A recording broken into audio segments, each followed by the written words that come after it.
Welcome to M.ed Study Expert channel.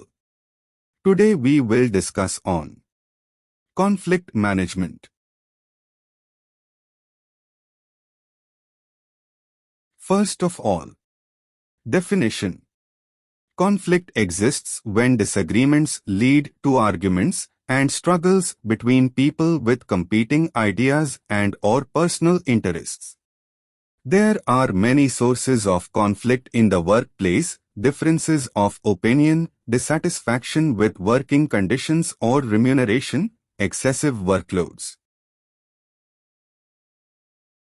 lack of recognition or promotion, perceptions of discriminatory or unfair treatment, feelings of insecurity, fear of redundancy, clashes of personality, misunderstandings or breakdowns in communication, and differing expectations of what constitutes appropriate behavior, to name but a few. Thomas-Kilmann Conflict Mode Instrument. The Thomas-Kilmann Conflict Mode Instrument is a model for handling conflict. You can see in the below table. The model organizes 5 conflict management styles based on 2 dimensions: assertiveness and cooperativeness.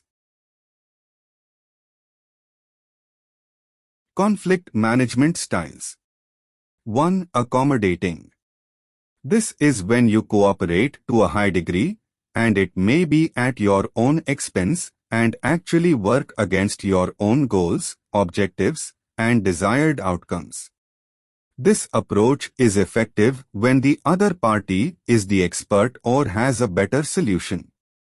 It can also be effective for preserving future relations with the other party. 2. Avoiding. This is when you simply avoid the issue. You aren't helping the other party reach their goals, and you aren't assertively pursuing your own.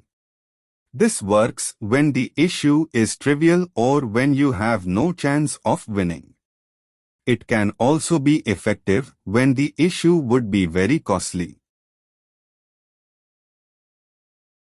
It's also very effective when the atmosphere is emotionally charged and you need to create some space. Sometimes issues will resolve themselves, but hope is not a strategy, and in general, avoiding is not a good long-term strategy. 3. Collaborating. This is where you partner or pair up with the other party to achieve both of your goals. This is how you break free of the win-lose paradigm and seek the win-win. This can be effective for complex scenarios where you need to find a novel solution. This can also mean reframing the challenge to create a bigger space and room for everybody's ideas. The downside is that it requires a high degree of trust, and reaching a consensus can require a lot of time and effort to get everybody on board and to synthesize all the ideas. 4. Competing. This is the win-lose approach.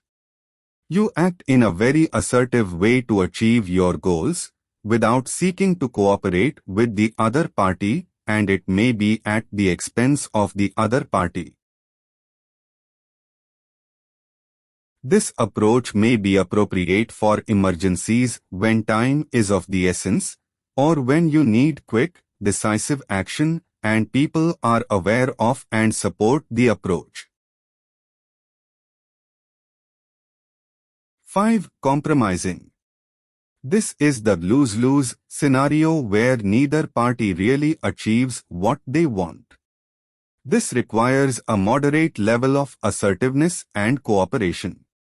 It may be appropriate for scenarios where you need a temporary solution or where both sides have equally important goals. The trap is to fall into compromising as an easy way out, when collaborating would produce a better solution. By knowing your own default patterns, you improve your self-awareness. Once you are aware of your own patterns, you can pay attention to whether they are working for you and you can explore alternatives. By using a scenario-based approach, you can choose more effective conflict management styles and test their effectiveness for you and your situations. Thanks for watching.